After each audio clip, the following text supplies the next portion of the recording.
ice cream, singing Italian songs.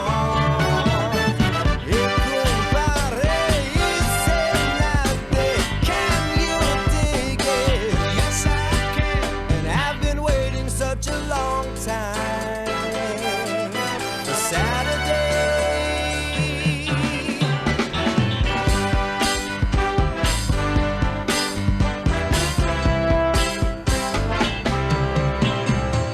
Another day in the park. I think it was the 4th of July. Another day in the park. I think it was the 4th of July. People talking, really smiling. A man plays guitar and singing for a song. Will you help him change the world? Can you dig it? Yes, I can. And I've been waiting such a long time for today. Slow motion riders fly the colors of the day. A bronze man still. All right, welcome everyone to Connect+Cities. We're so happy to have you here. We like to always start off these sessions with a song that relates to today's theme. So that was Saturday in the Park, all about people gathering in a shared space. We felt like that was very appropriate.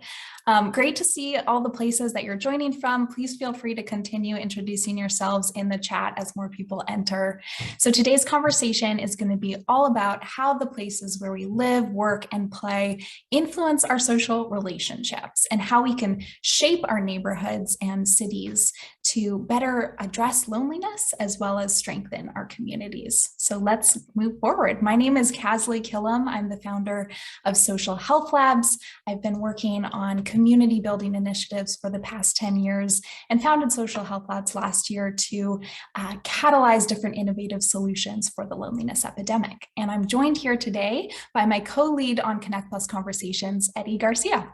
Thanks, Kasley. Everyone, I'm Eddie Garcia, as Kasley mentioned. I'm the Executive Director for the Foundation for Social Connection. The Foundation and its sister organization, the Coalition to End Social Isolation and Loneliness, are dedicated to promoting evidence-based initiatives to reduce social isolation and loneliness and to advocate broad system policy changes. We're so thrilled to have you all here today for this next session in our Connect+ conversation series, and really excited to jump into this discussion on Connect+Cities. So just a little housekeeping as we get started. Please note that we are recording this conversation. We plan to share this out with a broader audience following the session, as well as key takeaways so that we can continue the dialogue and change agents. We encourage you to keep your camera on if you're able to and comfortable to do so. And then also please note the chat box. We will be utilizing that a lot throughout this conversation. We'll be looking for you to engage there through some questions for the panel as we move forward and to share your thoughts along the way. Next slide, please. Just a few community guidelines as we get started. We want to ensure that for all of you that this is a conversation that's centered around inclusivity, kindness, and respect above all things, and aim to facilitate a meaningful conversation, of course. We ask all of our participants to be mindful of these themes when engaging in today's discussion. Next slide. So for today's agenda at the highest levels, one, we're working through an introduction. Then we'll then move into our panel discussion. And while the panel is up and running, we'll ask you to leave your questions for the panel in the chat function, which I'll be using to call out questions following in the Q&A session. We'll then do a few announcements around our speaker series before we break out into small groups to discuss what we've just heard from the panel. We'll finally come back and reconvene and do some reflections and closing remarks on what we heard from the breakouts and moving forward. So why don't we go ahead and jump right into it. Kasley? Awesome. Thank you so much, Eddie. So we wanted to give you a bit of context for this event series. If we go to the next slide. So as Eddie mentioned, this is the third event in the Connect+Conversations series, where we're exploring solutions for the loneliness epidemic and approaches to promote more social well-being in our society through the lens of these different sectors. So of course, today's focus is on cities and physical places. Future sessions will focus on the roles of schools, healthcare, government, technology, and you as individuals and community leaders. If you missed the past couple sessions on Connect+ Health and Connect+ Work, you can catch up with those by watching the recordings on our website, and we hope you'll join us for all the sessions. So for those of you who did attend the past two, this will be familiar to you, but for those of you who are new, this kind of explains the guiding philosophy behind why we chose these different lenses to look at this issue of loneliness and social connection. So this is called the social ecological model. It's used by public health professionals to think about a given individual's health and well-being in the broader context around them. So if you think about an issue like loneliness or social connection, you can think about the individual's skills, behaviors, knowledge, habits, but also the broader context, things like their interpersonal relationships, the institutions and organizations that they interact with on a regular basis, the community norms and resources that are available to them, as well as the broader policies and legislations that drive the country in which they're living in. So all of these we see as opportunities to intervene and take action to improve people's social well-being. So if we go to the next slide, so today, obviously, we're here to talk about how physical spaces shape our social lives. And there's actually a lot of research behind this. So just to give one example, there was a systematic review of the literature that was conducted a few years ago, where researchers analyzed data from over 90,000 participants in 7 different countries. And overall, they found a significant relationship between the built environment and people's social capital. And we'll include that in the chat in case you're interested in reading more. That's one example of many studies that look at this connection. And it's kind of intuitive. It kind of makes sense. If you look at these images here, the one on the left, it shows a city sidewalk. It's not very friendly feeling, right? There are no benches or picnic tables or places where people can sit down and interact. Even the building on itself is kind of feels ominous and cold feeling. It's not an inviting place to be. If you contrast that with the picture on the right, which is the High Line in New York City, even though you're still in a city, you have trees and greenery, which makes it feel like there's an aspect of nature. There's plenty of seating places with benches and things like that. These are just simple changes, but suddenly it transforms the place into something that's social and inviting and the place you want to spend time in. So we're going to look in a lot more detail at other examples of this. And I think it's especially important that we're having this conversation right now because a lot of things are going on in the world that gives us kind of a unique opportunity to innovate and take action right now. One example of that, of course, is the infrastructure bill, which is allocating investment into public transportation, railways, roads, bridges, and other aspects of the built environment like that. And I think that social connection and loneliness needs to be part of that conversation and how that's implemented. And similarly, there are a lot of changes going on because of COVID that open up new opportunities for us to innovate. An example quite recently in San Francisco was that they passed what's called the Shared Spaces program, which makes all the parklets and outdoor spaces that were built as temporary solutions during COVID into permanent spaces that people can continue to use and interact in. And there are a lot of examples like that from around the world that hopefully we'll get into today. So with that, we are going to do a quick poll to get a pulse on kind of how you feel about your neighborhoods. So a poll should pop up on your screen. Your answer is anonymous, and it asks you, how connected is your neighborhood, community, or city? How does it feel? Just first reaction there. And we'll share the results in a second once everyone's had a chance to look.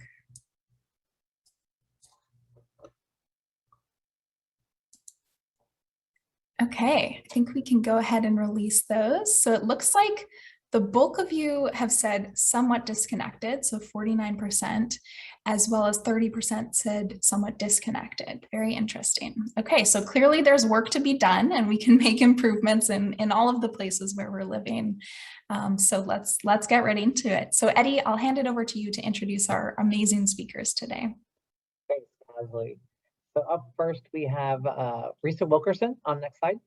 Risa is the Executive Director of Healthy Places by Design, a nonprofit consulting group serving philanthropy, nonprofits, and community-based organizations across the nation. Risa and her team, in partnership with with Robert Wood Johnson Foundation, recently published a report focused on socially connected communities through the lens of public spaces, transportation, and housing. And she's also a very dear friend of mine and part of our coalition. So wonderful to have you, Risa. Also on the panel, we have Patty Rios. Patty leads Happy Cities research and housing projects. She focuses on social well-being in the built environment. She has an interdisciplinary background in architecture, urban design, ethnography, and participatory design. During her PhD, she developed a methodology to design urban parks that promote social cohesion. We're very excited to have you, Patty. We also have Jasmine Little, who is an experienced designer at Cul-de-Sac, a real estate development company building the first car-free neighborhood from scratch in the US. She specializes in community development, transportation systems, and urban innovations for stronger and more vibrant communities. Finally, on the panel, we're lucky to have Erin Peavy. Erin is an architect and design researcher at HKS, an interdisciplinary global design firm where she works on bridging the gap between research and practice with a focus on design for health. Erin is also host of the podcast Shared Space and author of the report Connecting IRL, How the Built Environment Can Foster Social Health. We're so lucky to have all of these wonderful experts with us today. Cassie, I'll turn it back to you to get us started. Great. And just a quick reminder that as questions come up throughout the panel, feel free to enter them into the chat and we can go ahead and get started. So first of all, I would love to spend some time talking about the research and thinking about how does the built environment affect our social relationships and our interactions, and what are those specific design features that can either help or hinder connection. So Erin, why don't we start with you and talk about the report that you published on how the built environment can foster social health. What were some of the key research insights that you found while writing that? Yeah, thanks so much, Cassie, and thank you guys for joining us and for having me. It's really an honor. So just to zoom out a little bit, when we look at that social ecological model, that was really kind of the foundation of a lot of what I talk about in the report, is understanding what we refer to as the social determinants of health, and how are we looking at all of the things that impact our health. And loneliness and social isolation, we understand impacts our health and can negatively impact our health more than 15 cigarettes a day. That, I think that's the research that probably everyone on this call is very familiar with. But really, when we look at those giant proportions of how it impacts mortality, then there's the question of well, why aren't we designing accordingly? And I think, that's one of the reasons why I'm so excited to be on this panel with these amazing people who are all taking efforts to have a more connected society and to design that way. So essentially what I broke down was, I went into the literature and really was looking at it from a designer's eye to understand, okay, what are some of the core themes that are coming out here? And that really included accessibility. So how do people, both the traditional ways, we oftentimes think of ADA, and yes, that's important, but it's also important that everybody feels like they can access that space, young and old, wherever you come from, whatever cultural or racial background you come from, that the space feels accessible to you. Activation is a big component of thinking about what is the focal point? How is the space being activated? So I think that, that's one of the reasons why little parklets like you talk about can go from, just nothing into actually being a space of activation, because there's a farmer's market or there's a little pop-up thing or whatever. Having choice. So we all understand that choice allows us to be able to customize our environment to fit for our specific needs, which may be changing from day to day or based on whoever we're with. Human scale. human scale is one of those like hard things to describe, but a lot of like, if you ever heard of prospect and refuge, this, I think a lot of these are like this foundational component of how we evolved to like to have things that like match at the scale. Like when you look at that monolith, that lacks all dimensions of human scale, right? Those side-by-side images. And then nature. So having nature be a part of whatever outdoor space, I think that's why the High Line, you know, is one of the many reasons. Both of those are what the High Line achieves so well. And lastly is sense of place. So that's like this like je ne sais quoi, like you're just wondering what is it that allows that to be for those people. And it's really, all of this needs to be determined with the people. But I think that sense of place is really about reflecting the community that you serve, and not just like, oh, here's the cookie cutter input, there's your, you know, environment. So yeah. Wonderful. Thank you so much, Erin. I love that point about making sure that you're designing that with community members and for their specific needs alongside them. And I think that's a good segue into, Patty, some of your work, because I know that during your PhD, you developed a methodology around designing urban parks for greater social cohesion. So tell us a little bit about that. Absolutely. Thank you, Kathleen. Thank you, everyone, for joining today. This is a topic that I carry close to my heart, and I'm fascinated talking about how we can promote more social connections and mitigate loneliness around the world. And before I go into this, I actually, when I arrived to Canada, well, I started coming to Canada 10 years ago, going back and forth from Mexico City. When I found that loneliness and social isolation was a big issue among Canadian cities, it was a big surprise for me, and more North American cities and cities in the Northern Hemisphere. For me, it was how can people feel disconnected coming from a very intense, culturally neat culture that where my family gets together every single weekend, and whenever, you know, like houses don't have to have 3 bedrooms specifically so that they can have space for enough members of the family. You just make space for them if there is a need. I had a kind of like a little bit of an issue reconciliating or understanding what loneliness was. So when I started actually this study, a methodology to design urban parks, I was coming here from the fact that I was seeing that in Mexico, it would be great at using plazas, but not parks. And I wondered why when I would travel to other places, American cities, Canadian, in Europe, people were using parks, and in Mexico they didn't, although we had a wonderful weather, and it's considered part of one of the most wonderful pieces of our biodiversity. So during this stage of my life, what I was really interested in seeing how we can promote social connectedness in each in this case, in urban parks. Later on, I would move into housing. But specifically in this one, I found 8 things that were very important to promote social connectedness. One was the location and how it is completely integrated into a network of public spaces. Parks that are outside of the city that you have to travel a long distance. They are good for a weekend, but they don't get into our daily activities. The second was as access. I know that Erin spoke about this, not just physical access, but also social access, knowing that you feel welcome and that you feel like you belong in that place. The third one was connection to public transport. So no matter how much some parks you might be able to arrive walking, but this was especially important from a woman's perspective, understanding that a mother is going to arrive with a stroller, and then that probably a caregiver is going to arrive with someone that needs to use a wheelchair. So how is it transport integrated into this mobility system and allowing you to get to the park? Then the fourth one was compatibility. This one is one of my favorites, one that hasn't been all that explored. How does the perimeter of the park integrates with the activities of the park? And then what's the compatibility between those activities in the park? Are they high impact? Are they passive?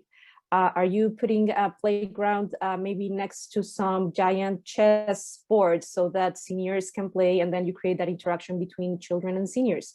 So it's important, the compatibility throughout the scales coming into the park. Then the fifth one would be inclusion and diversity. I won't spend a lot of time in that one, but just saying it needs to have a space for everyone, for all interests, and for all cultural backgrounds. Then the symbolic appropriation. What I mean by this is what the place means to you and what elements do you have so that you can actually feel connected to the space.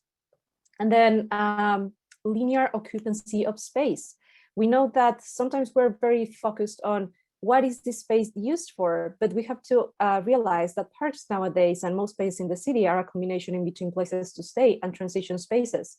So how do you ensure that you are connecting people's ability to walk through the city to actually also engaging in the activities that are happening so that they might be attracted to them and maybe come back in some other moment? And then the last one is the cultural system that it embeds and how it evolves through time. So this one was very important. This is very appropriate for the conversations that we're having right now. Who does the land belong to? And what has happened before this part was built? What is the history? What are the layers? And are we making sure that we're honoring that history and how it is evolving according to that? So I'm just gonna leave it there. Wow, I feel like we could spend an hour on each of those. That was incredibly helpful. And I want to tease into more of those later on. But let's turn over to Jasmine for a moment. Jasmine, you're coming at this conversation from the perspective of an experience designer. So tell us a bit about how you think about developing stronger communities through the built environment. Yeah, and thank you, Kathleen, and everyone at Social Health Labs for having me, and thanks everybody for joining us. So this is a topic I'm very excited about, like the rest of you. And really, the design of the built environment has so much influence over our day-to-day lives and so many aspects of our well-being, from access to jobs, to health outcomes, to obviously social connection, are really dependent upon how the environment is structured and what element the urban fabric prioritizes. So as we know, most cities, especially in the United States, prioritize the car. So you see car-centric urban design decisions all around us, from those fast and wide roads, which may move cars very quickly, but are extremely dangerous, to very inefficient use of sort of scarce public land, which ends up being dedicated to car infrastructure, particularly car parking, rather than being used for other better means. Cars are very needy. They take up a lot of space. Every car needs about 4 parking spaces throughout the city, along with a ton of roadway to go between different places. And so as a result, you see that over 50% of surface area in many car-centric US cities are covered in pavement. It's a huge amount of space that we could be using for all sorts of other things. So we really don't see our urban design, and particularly our transit networks, matching what people need and matching the needs of all of our citizens. Over half of Americans actually want to live in a sort of car-light, convenient, walkable neighborhood, but only 8% actually get to live in one of those neighborhoods, which is quite a mismatch between what people want and what they're getting. So really, as we think about, and as I think about sort of urban design and experience design for social connections, we're really thinking about transportation networks to get to better outcomes. That has such huge influence over how we live. So if we rethink sort of auto-centric urban design, that ends up meaning you have more parks, more bike lanes, more buses, more trains, more sidewalks, more of everything, honestly, which gives people more options for how they want to get around, and can create built environments that can facilitate more of those connections and bringing people together in those public spaces that were otherwise dedicated to car infrastructure. We definitely see kind of a one-size-fits-all transportation network, especially in the United States, where we need to use our cars for pretty much everything and every type of trip. But the reality is that many people have different needs and are making different types of trips on a day-to-day basis, which can, be facilitated by different types of mobility options.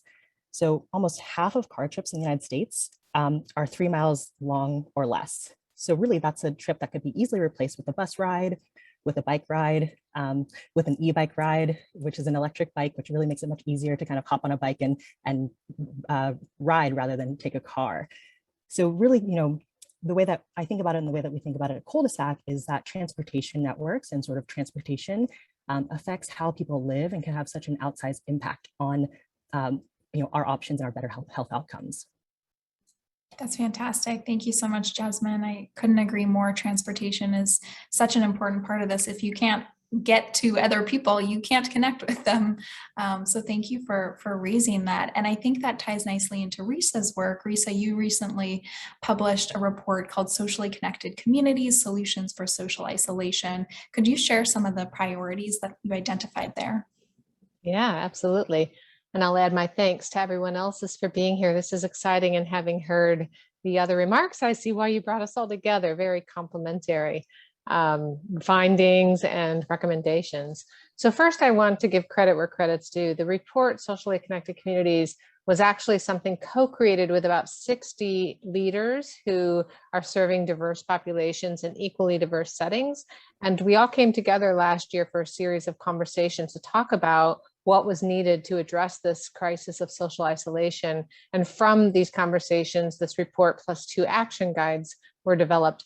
And one of the main priorities that this whole group had was to help reframe the national conversation from one that focuses on individuals and, you know, each person feeling or being isolated or lonely, toward one that recognizes the root causes of and systemic solutions to social isolation. So that was a high priority.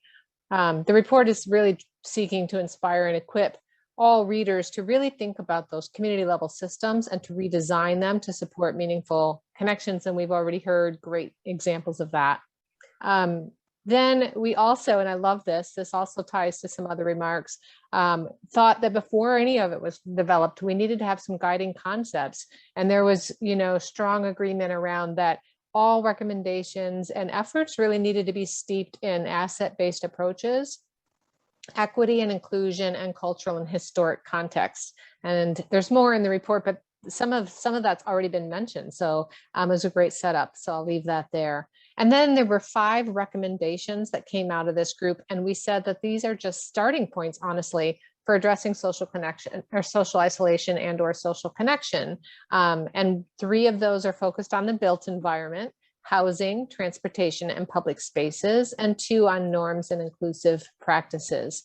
So very briefly, the first one is about co-creating inclusive, healthy public spaces that encourages social interaction, intergenerational exchange, developing policies that decriminalize, for example, loitering, and enable more innovative uses of parks and public spaces. One of the participants brought fire pits into parks in the winter, which had previously been, was not allowed, to help people come together in the cold months. The second recommendation around transportation is really urging planners and decision makers to help strengthen social connections through a people-first approach that's already been nicely described already here. And also thinking about how we use our facilities and networks in different innovative and creative ways. For example, play streets that double as summer food service sites.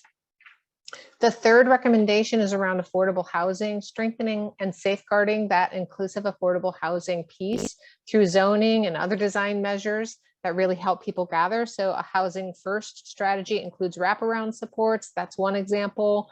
Co-locating parks with affordable housing, another example. And I'm sure there's many more we could all come up with. And then these last 2, as I mentioned, really address inclusive practices, community-led solutions, and a move towards social connectedness as a community norm. So in those chapters, we talk about things like universal broadband access, implementing practices that are culturally relevant, gender inclusive, and trauma and resilience informed. That's incredible. Thank you so much, Risa. Wow, where to even begin? So I think a lot of you have highlighted some really interesting smaller examples of real world ways that this is being done. And I want to probe into those even more. So I guess, Jasmine, let's go back to you and talk a bit more about cul-de-sac. How are you designing for connection in the built features that you're building beyond kind of the transportation side of things? Yeah, so cul-de-sac is a 1,000 person development located in Tempe, Arizona. So we're right on a light rail, and we're located right by Arizona State University, and then a few stops from downtown Phoenix, excuse me. So we're a mixed-use development, meaning we'll have retail on site, like a grocery store, coffee shop, restaurant, and then 0 residential parking. So our residents won't have cars, but we have a range of mobility options to help them sort of live car-free. And so cul-de-sac's really built on the premise that being more intentional around this built environment aspect and designing for people rather than cars will lead to those stronger communities. So not only is it designing for all types of mobility options, but also using land for its kind of highest and best use by using space that might otherwise be dedicated to car parking, and instead taking that and using it for common spaces that can be enjoyed by all people and have more spaces for people to gather.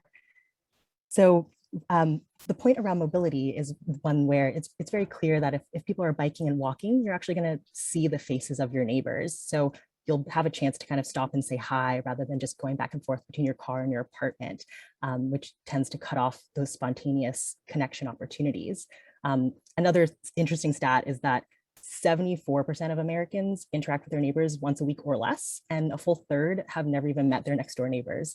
So we're really hoping by the design of our community and the fact that we're getting people out of cars and sort of onto the street, people will be able to sort of see each other more and really get to know who their neighbors are. And then on the second point, cul-de-sac really sees urban design as a vehicle to bring people together by doing things like clustering buildings around shared courtyards. So every kind of group of building will have a courtyard in which they can spend time with their neighbors, have barbecues, those sorts of things. We have lots of common green space and parks, and then paseos, so sort of meandering pathways where people can walk down the pathway and kind of spontaneously bump into their neighbors. So the whole thing is really designed to facilitate a lot of those spontaneous interactions. And again, we have a retail plaza with all those shops and restaurants and food trucks, which creates a space for people to walk to. It also becomes a sort of community hub, bringing in people from the surrounding neighborhood as well onto our site to continue to interact, as neighbors. So we're able to do a lot of this in part because we don't need to dedicate so much space to car parking. And so we can instead use that land for creating these amazing community spaces. In cul-de-sac, we'll have over half of the land area covered in landscaping, greenery, courtyards, what have you, which is really quite unheard of for an urban development like this. So, we're hoping that, cul-de-sac will be a place where you do know your neighbors. So the stat above doesn't apply. And, there'll be plenty of space to actually spend time with those neighbors and with other people. So fascinating. That sounds like a place that I would like to live. And I think your point about not knowing our neighbors is a huge contributor to why so many people feel lonely. And I think some of the data suggests that people in urban communities are lonelier and more isolated than people in rural communities, which is kind of counterintuitive because there's more people in a small amount of space. But I think it lends to that point that the social norm is not to know each other and not to engage in conversations, even if we're crossing paths. So that's really interesting. Erin, did you want to? No, and as a part of that, I'm like, and this duality between isolation, loneliness on one end, and privacy, and our need to be able to control, have these very interesting dynamics and their trade-offs. But maybe for the Q&A. And I have 8 million questions for Jasmine, but I put a few in the chat and then I'll ask more later. Awesome. Sounds good. Well, so let's talk about more examples and real world examples. So Erin, let's go to you. You host a podcast called Shared Space, and you've invited on many amazing guests on that. And I'm curious if there's a success story or a failure story for that matter of one of the guests you've had on who've intended to design a place or space for connection and how that's gone. Yeah, I do. And just shout out, I met Patty in one part because I want her on our podcast. I want all of you. I'm like, you guys are so awesome. I want to, share your stories and share those successes, or just those learning opportunities. So, yes, the first thing that each episode is filled with those exact type of examples and includes everything from workplace to healthcare to housing to public space. And I just wanted to share with you guys the example of the Community First Village in Austin, Texas. I saw that there's at least one person on this call from Austin, born and raised in Austin. So essentially the Community First Village, I'll spare you the long backstory, but they understood a lot of what Reese is talking about, those wraparound services with homelessness and with understanding it's not that people just need a place to be housed. Like when you take them off of wherever they're living, they need a community, and that's part of, we talk about Maslow's hierarchy. Well, really, we oftentimes discount this component of love and belonging, and how much of a sense of security and purpose that does anchor our lives. I think that's really a huge part of what Community First Village understood. And so what they did, it's essentially also a little bit of a walkable community. And it's these tiny houses. I can't remember exactly what they call them, but they're just one room.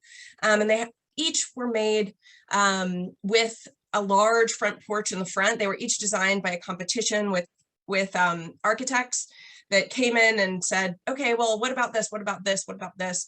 And the residents were involved throughout deciding, well, which ones should win, which ones do we, and then they get to decide where they want to live. Anyone that knows me knows I'm on a front porch crusade. We need those small sort of intermediary spaces where we can get to know our neighbors. Because the thing is like, if there's no sort of in-between space, it's kind of hard to do that. And so I'm just really excited about what they talked about when they came on. Shelby Blessing was one of the architects that worked on this project. And essentially she said, the people with large front porches use those porches as community gathering spaces, which we all, intuitively know, but it's great to gather data on it and to see it in live. And then also with smaller things, like we understand that like just spending time around other people, even though we might be doing something else, whether it's at work or, going on walks, seeing those regular people creates that sense of community. And we also want that to be at an appropriate social scale. So when it's like too big, it's just too much. So what these villages did is created these smaller clusters of houses that shared, yes, they each had their own house, but then they shared bathrooms and they shared a place to eat and they shared a workshop where they would all go and work and, get trained in different skills. And each part of that, like, created this community that no one would leave and that they love.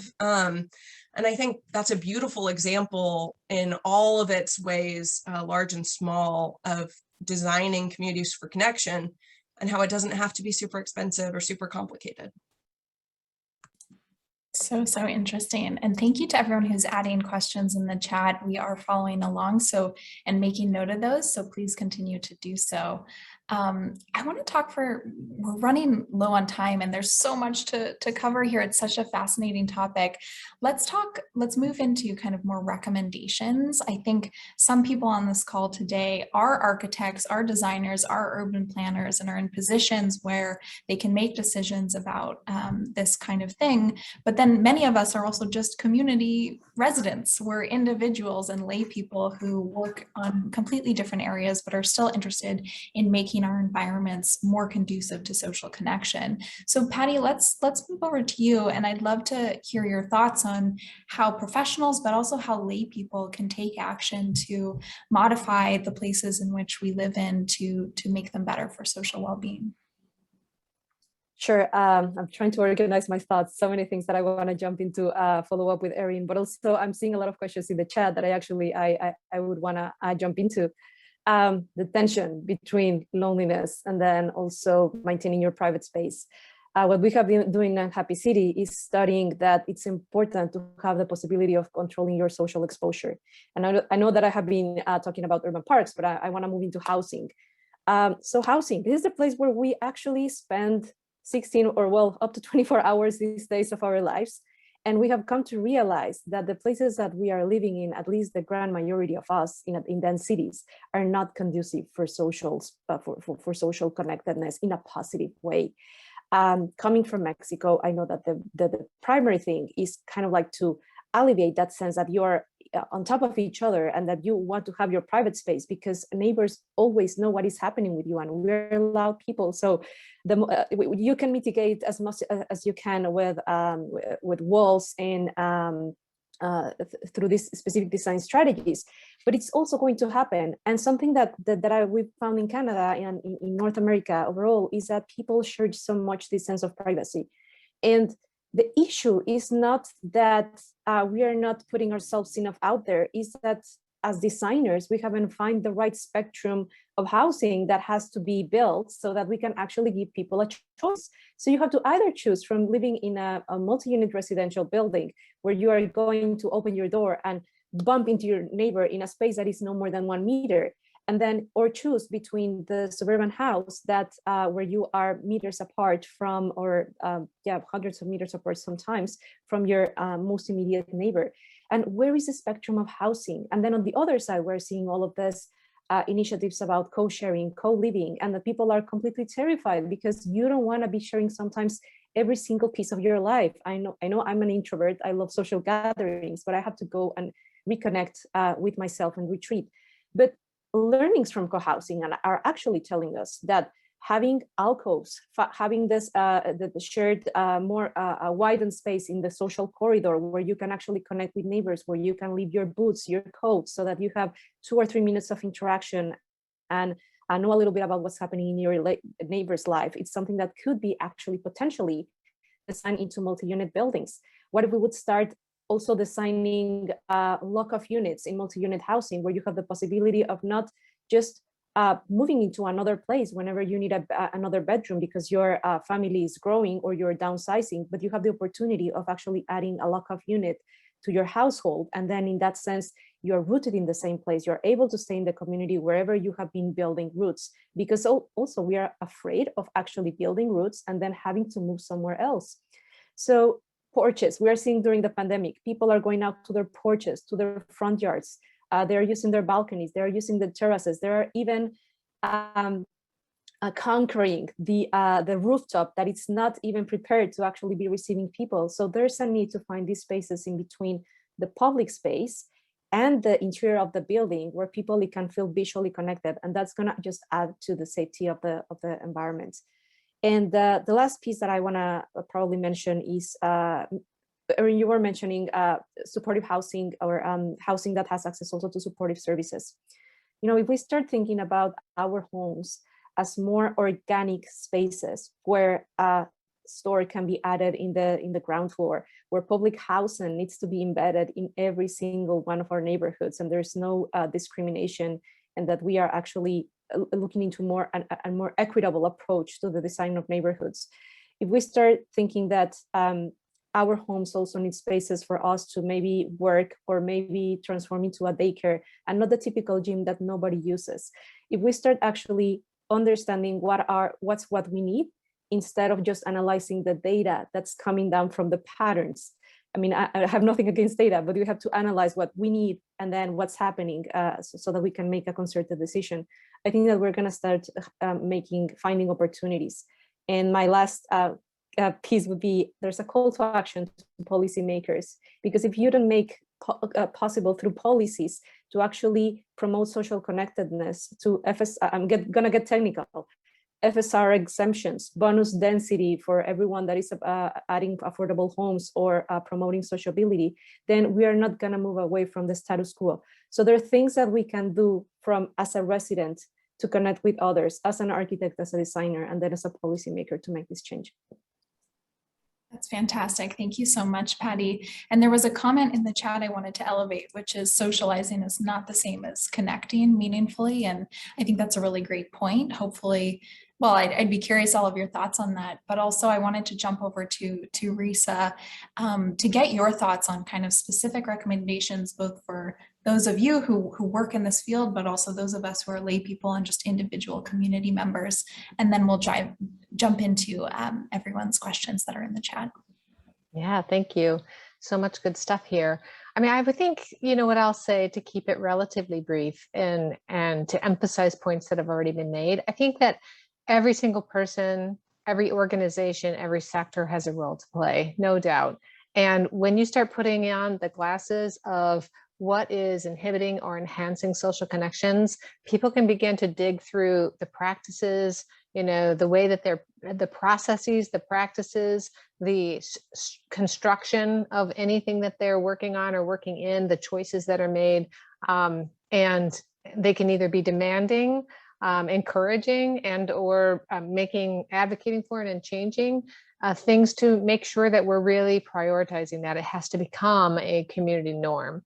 And so I know, too often policymakers, designers, others who are in real formalized roles with a lot of, power over the decisions that are made are looking at efficiency. And, I understand why, and often leave out the voices of folks who are going to be living with the impact of whatever it is that has been decided or designed. And so, I just really encourage everyone to both, if you're in a role where you are making any kind of decisions that impact the public, involve them, involve the very people who are going to experience, the outcomes that you're driving toward, and ask them. Because I agree, sometimes if you just look at data is based on other data and what is currently in place. But when you really have a conversation with community about what they need in space, what they want to see in space, and that they are part of co-designing, co-developing, and even part of the implementation processes, it is much more culturally relevant, much more aligned with values, and therefore more sustainable. So I would just really encourage those sort of inclusive practices and community-led solutions as part of what, all sectors and all leaders do. And for individuals, I really feel like, it is up to us too, to say what we want, to get as engaged, civically engaged, not just complain, but actually be involved. And, to invite others to come and encourage people. And if you're a person with some resources or some privilege or some advantage, then help other people to come in and be part of those processes too. So that's really what I would add to what we're talking about today. Wonderful. Thank you so much, Risa.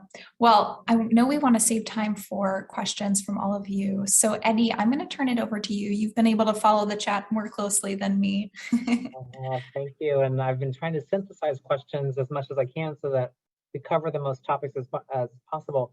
And Risa, actually a big one is on community-based organizations and pulling in sort of the lived experience into these builds. So would love to hear more. And I think what we're seeing in the chat is really, could you dive into like best practices on how you pull in community-based organizations, public-private partnerships, the real lived experience for all of you, in your design builds, in your research? How do you do that? Well, we could spend a whole day on this.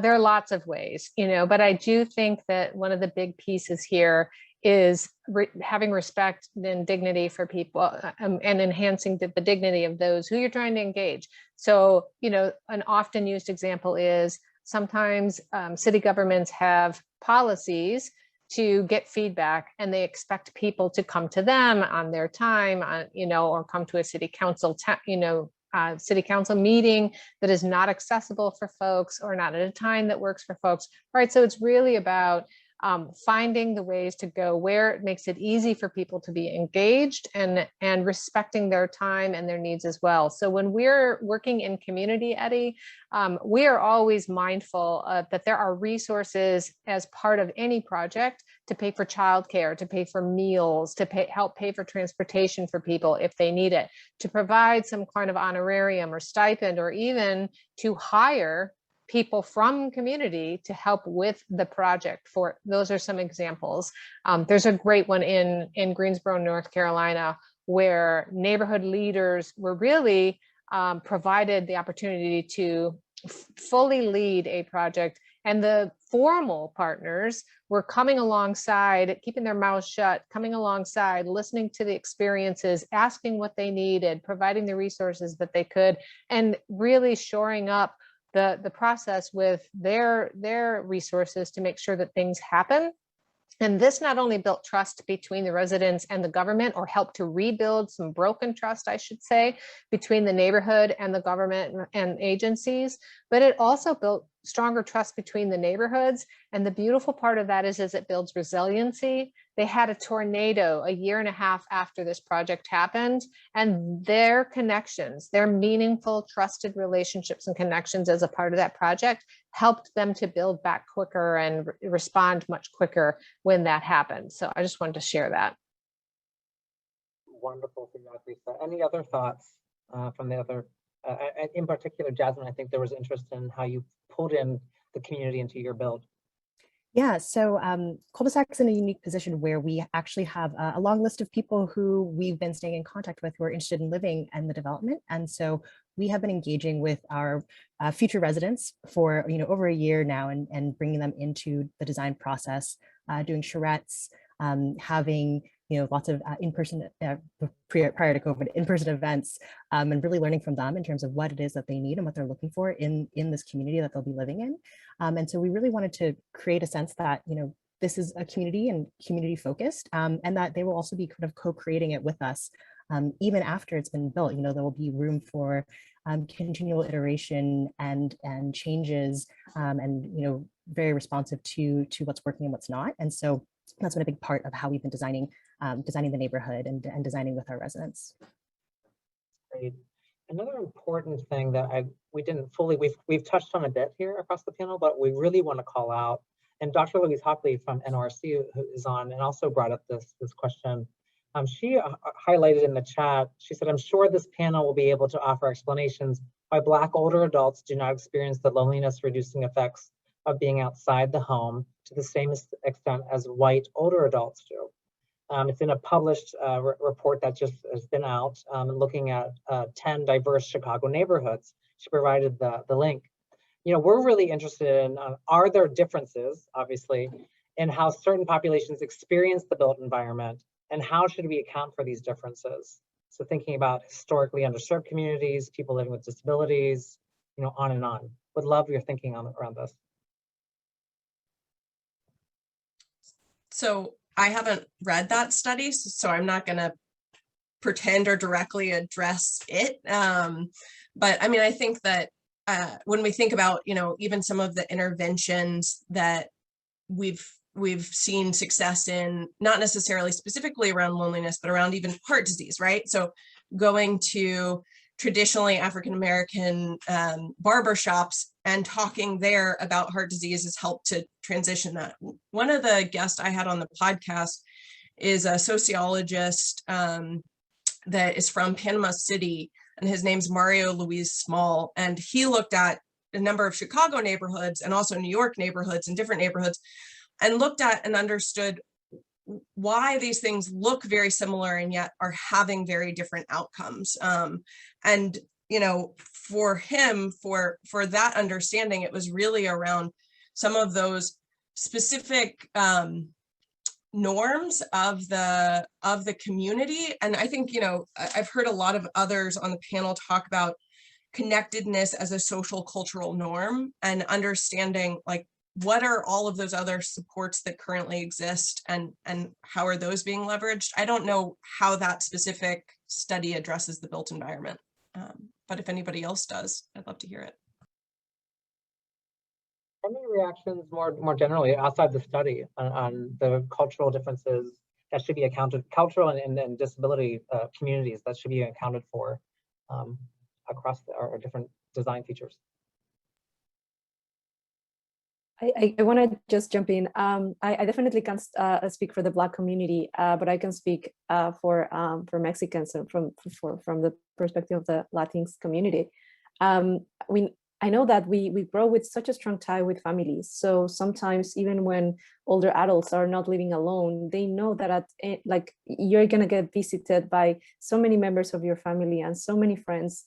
And also, it's the way that you grew up to think that it's your responsibility to take care of your elders and to go back when they are in need, because you were raised by them. And at no point of your life it means that if you are capable of independent of maintaining yourself and being alone, that means that you're going to forget your family.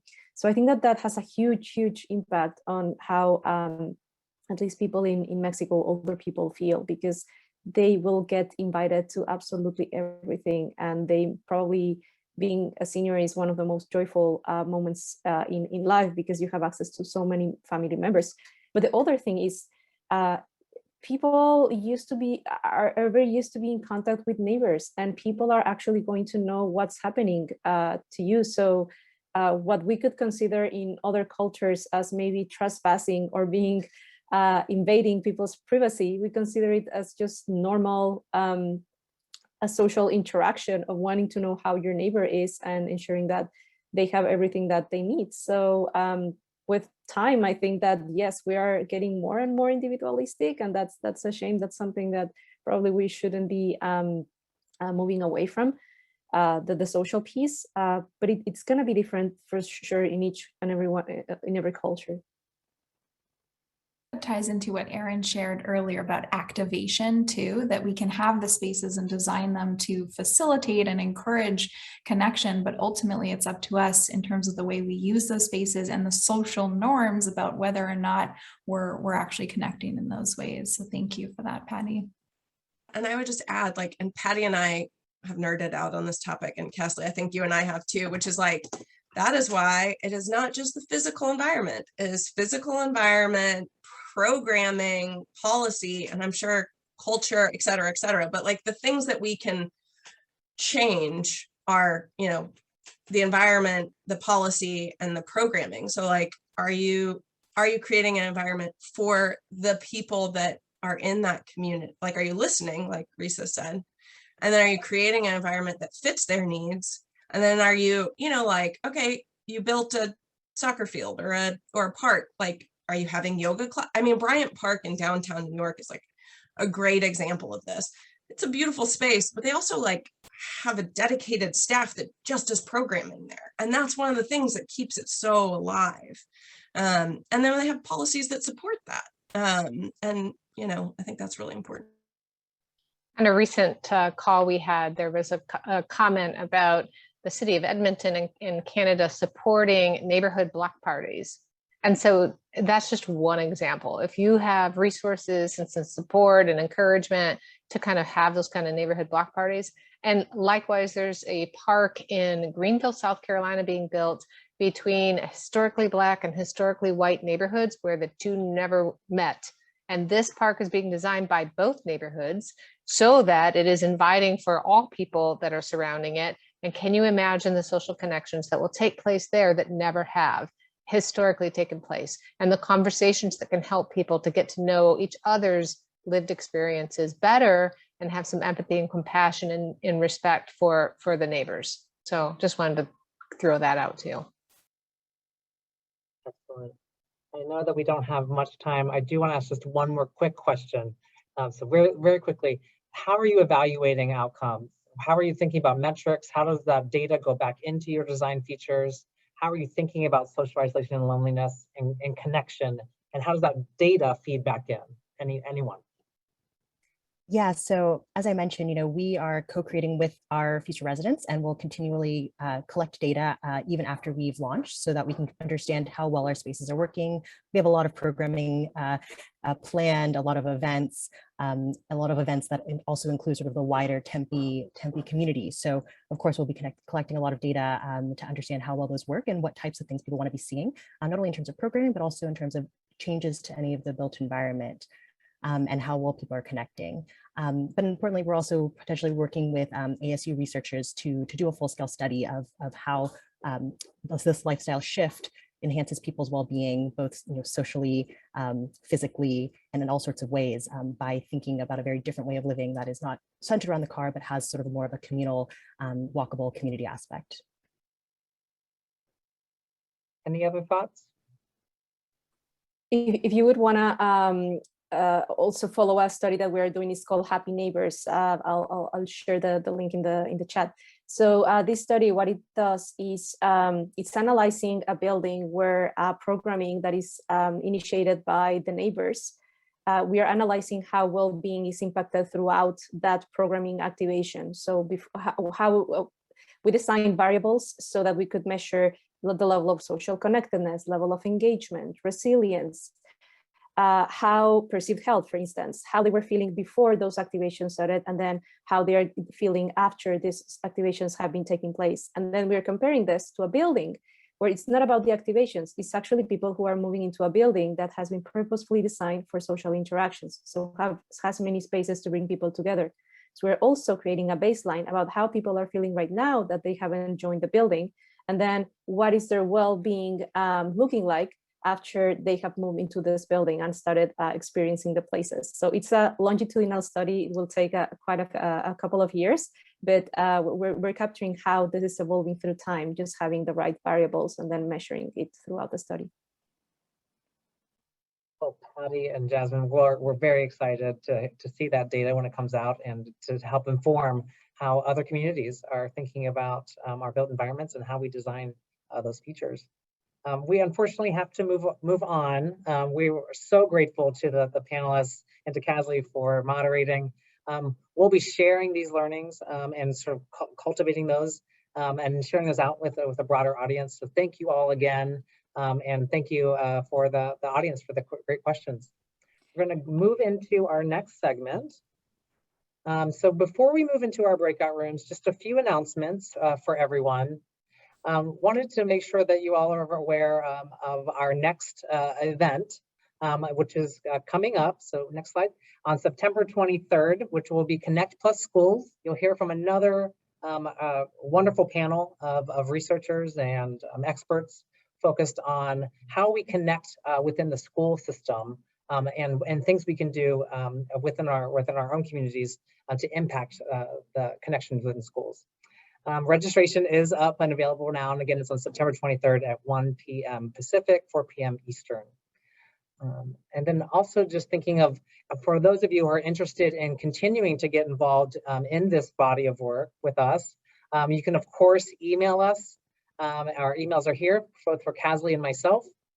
You can apply to join the Commit to Connect National Network of Champions, which is here at the committoconnect.org website, which is, again, a network of community-based champions that are using resources to connect their communities. And then, of course, you can connect with others globally via the Togetherness Hub, which is the address is here, which is like a portal for people like yourselves to connect across the globe, to share their events, to share their projects, to share their research for collaboration. We hope that you do take advantage of that. So now we'll be moving into our small group discussions, and I'll turn it back over to Casly. Perfect. Thank you so much, Eddie. And thank you so much to our incredible panelists. This was so informative, and I think we need to do many more follow-up conversations, because I know there were so many insights that I would love to probe in more, and I'm sure others feel the same. So we are now going to transition into small group discussion. So if you're unable to stay past the end of the hour, or if you're not interested in partaking in these, that's totally fine. Now's a good time to drop off, and we thank you so much for joining us up to this point. But if you are interested in connecting with others and meeting different people around the country and other countries who are interested in this topic and perhaps doing work in this space, then we're going to move into small group discussions now. So we have a few prompts to guide you. These are suggestions. Feel free to use them if these are inspiring to you, or take the conversation in a direction that's more useful for you. These breakout rooms are going to be self-led, so feel free to appoint someone in your group to be kind of the lead if you'd like, or direct it however is of interest to you. But we invite you to introduce yourselves and then to reflect on your own neighborhood and consider what aspects in your community help you to feel connected, which ones perhaps may be more isolating, and then also to brainstorm on what is a step that you can take to design or activate the spaces around you for greater connection. So with that, these are going to be in the chat, and you'll be able to reference them during the breakout rooms, and we will go to those now. All right, so while everyone comes back in, great to see you all. Thank you. Oh, I see some thoughts in the chat already. Yeah, so let us know what takeaways are you pulling from today's panel conversation? Were there any ideas or insights that you're excited about from the breakout conversations? We'd love to just get a sense of what came out of these conversations today.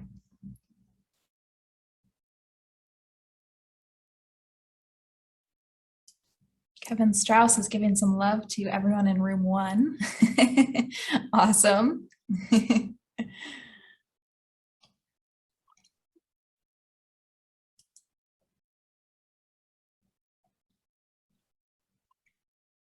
Oh, Kara's going to put a little library at the end of her driveway. Awesome. Love that, Kara. Very cool. Jessica said, great conversation on how technology, including VR, can support connections, especially for those with cognitive impairments. Really important aspect of the conversation that I don't think we touched on enough earlier. So thank you for that. A lot around the connection with nature, helping to facilitate the connection to others. Interesting. Care for our climate and biodiversity, as well as embrace in shared spaces. Encouraging isolated neighbors with invitations to connect. The importance of digital enhancement and technology. Public spaces is more than design. It's also about our emotional attachment, our tolerance, and our intentionality. Beautiful. Wow. Well, thank you so much for sharing these insights, and feel free to keep putting them into the chat and following up with us later by email. We love to hear from all of you. And I think on the next slide, we just wanted to let you know we will share out a feedback survey. So if you have any thoughts after this about how we can improve future sessions, or about how you might like to continue this conversation. Clearly, those of you who stayed for the breakouts are extremely interested in this.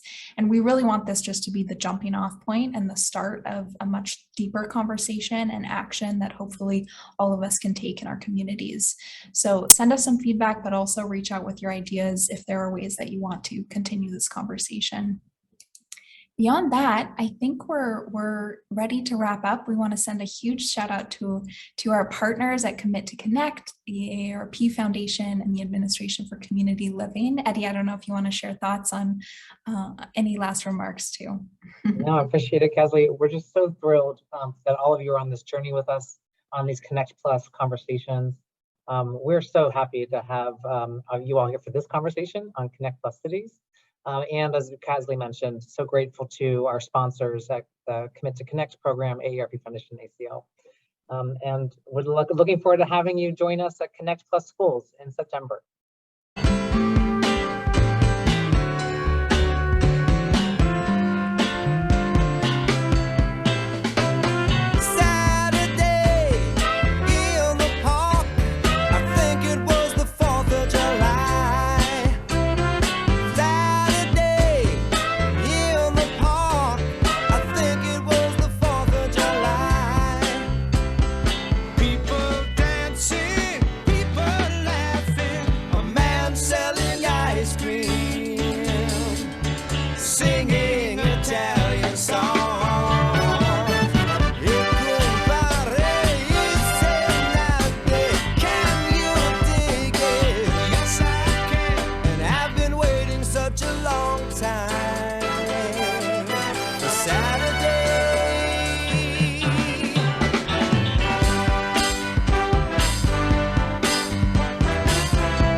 such a long time.